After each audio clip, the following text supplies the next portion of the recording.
आपने मुझे उपस्थित होने का आदेश दिया। वैसे दुनिया की महारानी,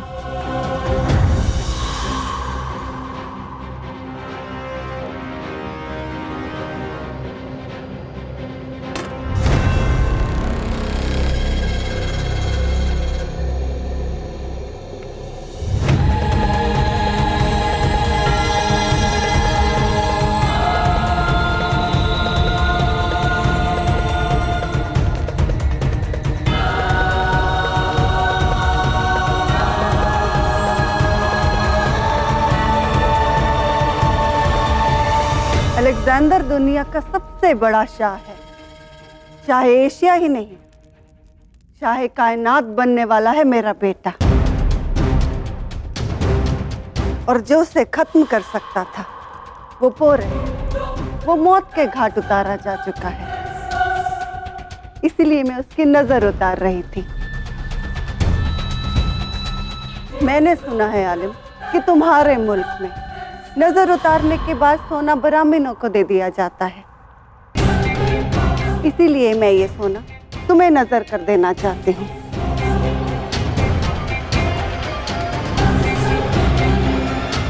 क्षमा चाहता हूं महाराज, किंतु ये दान मैं ग्रहण नहीं कर सकता। इसे ठुकरा कर आप हमें रुस्वा कर रहे हैं आलिम। लेकिन यदि मैंने इसे स्वीकार कर लिया तो ये धर्म विरुद्ध होगा। लेकिन क्यों? क्योंकि हमारे देश में ब्राह्मण दान तभी स्वीकार करते हैं जब विधि पूर्ण हो जाए। अब इसमें क्या अधूरा है? आपको भविष्यवाणी सुनाई गई थी कि झेलम पार का एक राजा शाह सिकंदर के विरुद्ध खड़ा होगा जो उनका भाग्य बदल देगा।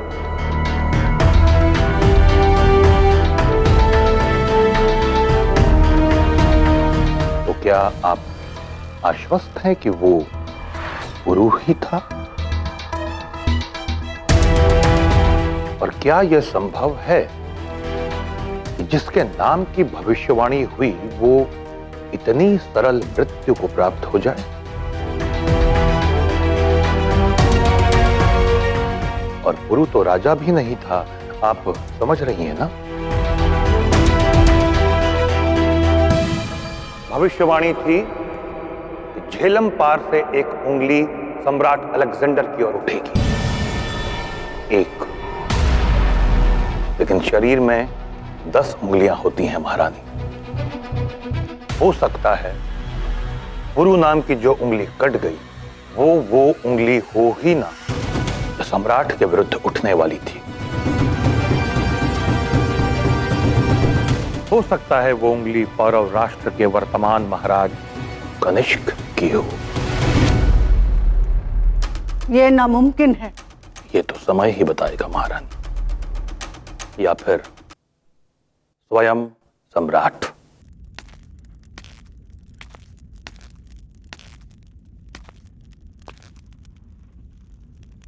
जो नजर तुम्हें मलिका ने की है उसे कबूल करो आलिम। शाम ढल चुकी है, खर्च तो कल ही करोगे।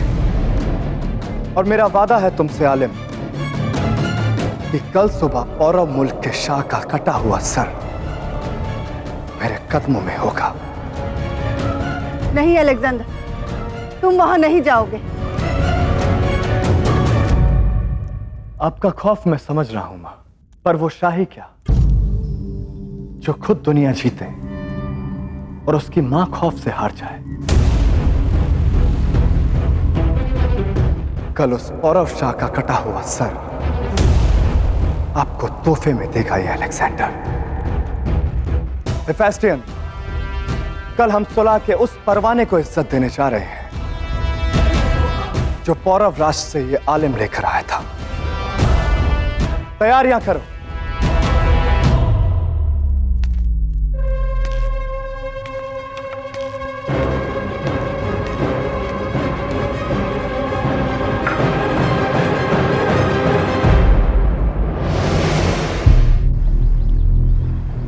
एक और भारत का पुत्र पुरु अपनी मातृभूमि को अलेक्जेंडर की दृष्टि से बचाने के लिए पौरव राष्ट्र का सिंहासन स्वीकार कर चुका था।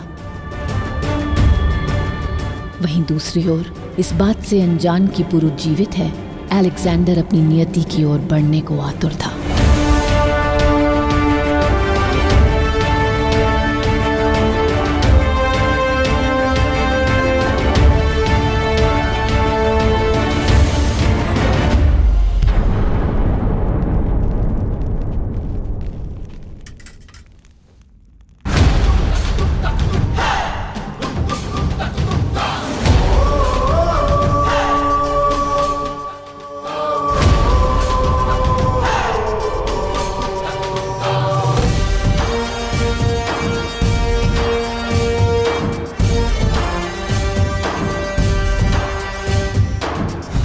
यहाँ पुरु का राज्य अभिषेक आरंभ होने को था और वहाँ अलेक्जेंडर के कदम पहली बार पौरव राष्ट्र की भूमि पर पड़े।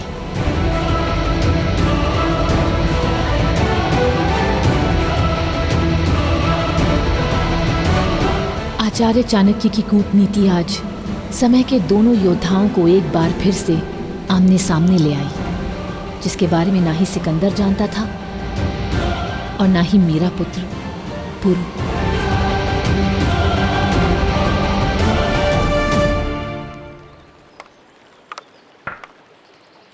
सम्राट अलेक्जेंडर को निमंत्रण दिया गया है।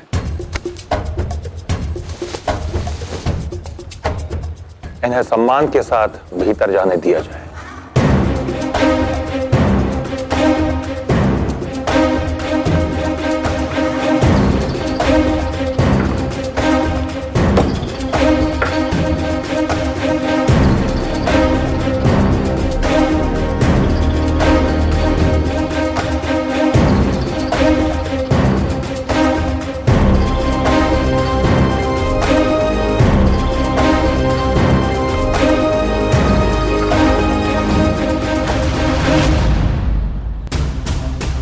सुना था भारत सोने की चिड़िया है, पर यहां आकर तो लगता है कि सोने की चिड़िया तो बहुत छोटा लफ्ज है यहां की दौलत के सामने। बहुत खूब।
ये कैसी ताजपोशी है आलिम चाणक्य? हमारे यहां तो ताज पहनाकर ताजपोशी की जाती है। भारत में राजा को देवतुल्य माना जाता है शाह अलेक्जेंडर, क्योंकि वो देवों की ही भांति प्रजा का संचालन करता है, उनका पालन करता है। इसलिए राज्याभिषेक के समय उसे मात्र मुकुट की शक्ति नहीं प्रदान की जाती, वरन कर्तव्यों का उत्तरदायित्व भी सौंपा जाता है। यह अभिषेक उसी का प्रतीक है।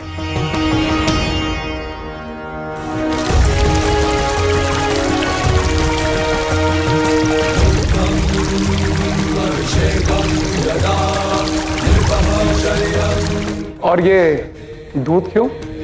दूध श्वेत होता है, पौष्टिक होता है।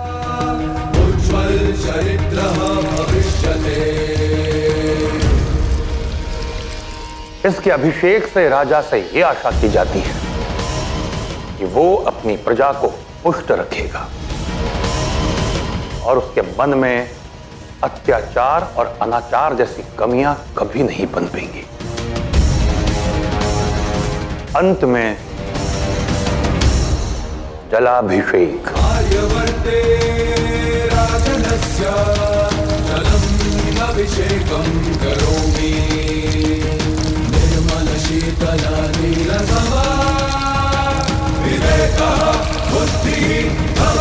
जल शीतल होता है, निर्मल होता है।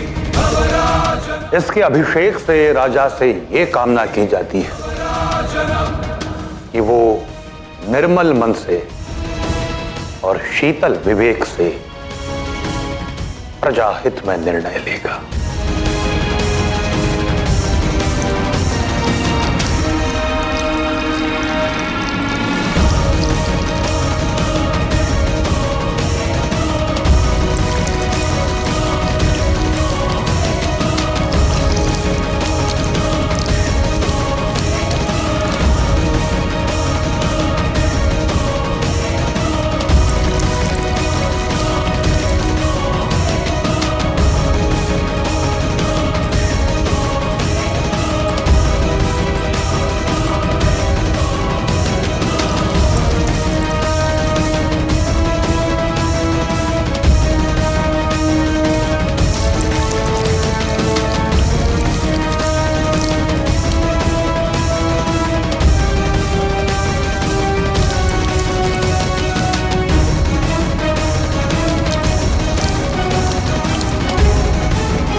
अब आप समझ गए होंगे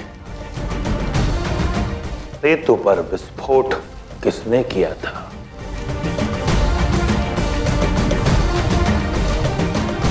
महाराज पुरुषोत्तम के राज्याभिषेक में आपका स्वागत है, सम्राट अलेक्जेंडर।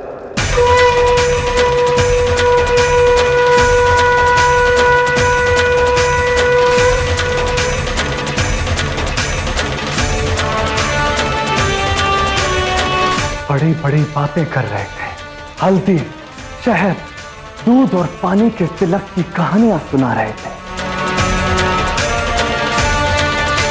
और किया क्या? धोखा, धोखा किया मेरे साथ। धोखे की बात उसके मुख से अच्छी नहीं लगती। स्वयं अपने पिता का लहू बहाकर सिंहासन पर बैठा हो अलेक्जेंडर, मैं दौलत का खून बहाकर मैं शाह बनाया नहीं, ये तो तारीख बताएगी, लेकिन तुम्हारे इस शाह की ताजपोशी में खून का रंग जरूर मिलाएगा ये सिकंदर।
अगर तलवारें म्यान से बाहर आईं, तो आप सबके प्राण शरीर से बाहर होंगे सम्राट।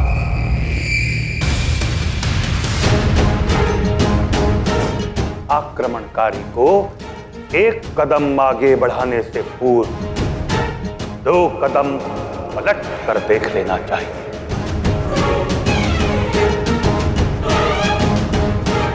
धरा पर पग रखने से पूर्व आकाश की ओर देख लेना चाहिए।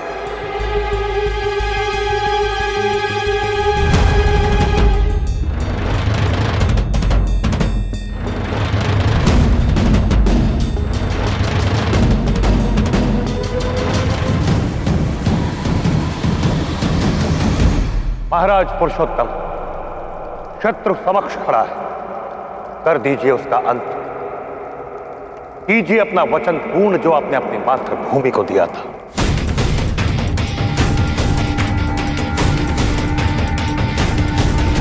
जब अलेक्जेंडर सामने होगा, आप उसका अंत कर देंगे।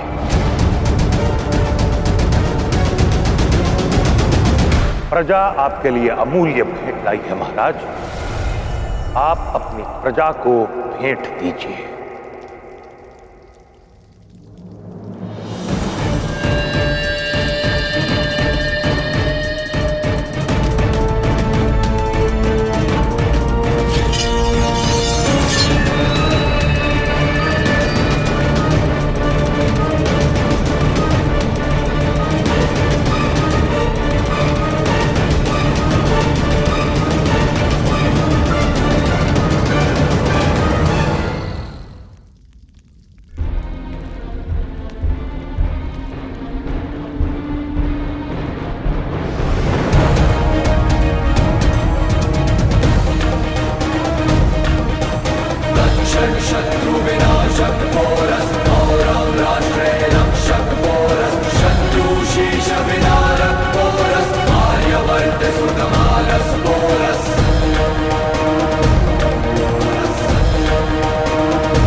सोने की चिड़िया है ये सुनकर आया था इस मुल्क के बारे में, मगर ये नहीं जानता था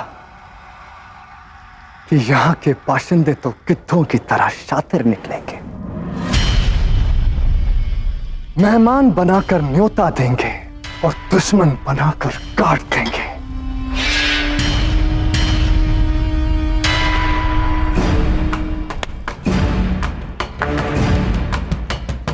बहुत खूब पोरस, बहुत खूब। देख लो भारत वालों, ये है तुम्हारे राजा की हकीकत।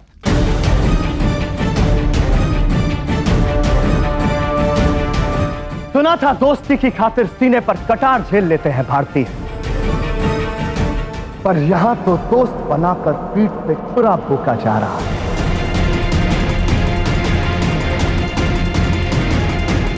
है। कबूल है, पर कम से कम दुनिया की तारीख ये तो मानेगी कि सिकंदर ने अपने जुनून और दुश्मनी में दुनिया फतेह की और उसकी शिकस्त हुई तो दोस्ती के बुलावे पर।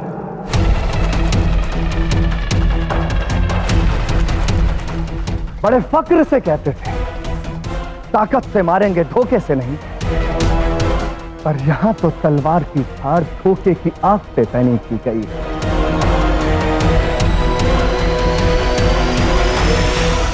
ठीक है पोरस, आगे बढ़ो। सिकंदर तुम्हारे सामने निहत्ता खड़ा है।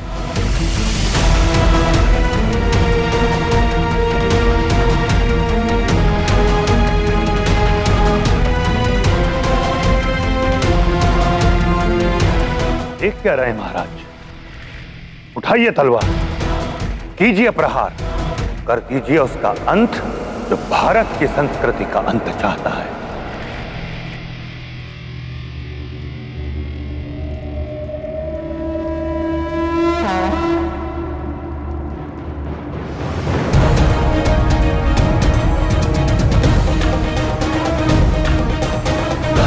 शत्रु विनाशक पोरस गौरव राष्ट्रे रक्षक पोरस शत्रु शीश विनारक पोरस आर्यवर्त सुतमानस पोरस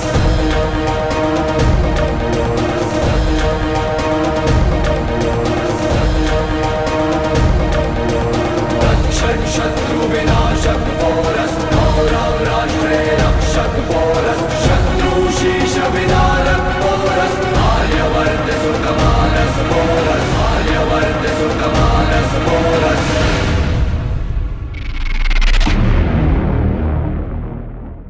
मैं कहता हूं समाप्त कर दो इसे, ये तुम्हारे आचार्य का आदेश है।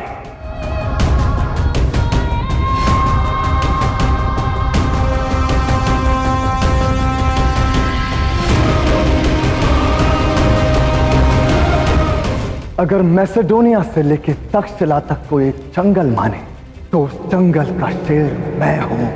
ये मैसेडोनिया नहीं भारत है अलेक्जेंडर, और जंगल के बदलते ही राजा भी बदल जाता है, और इस जंगल का राजा मैं हूं।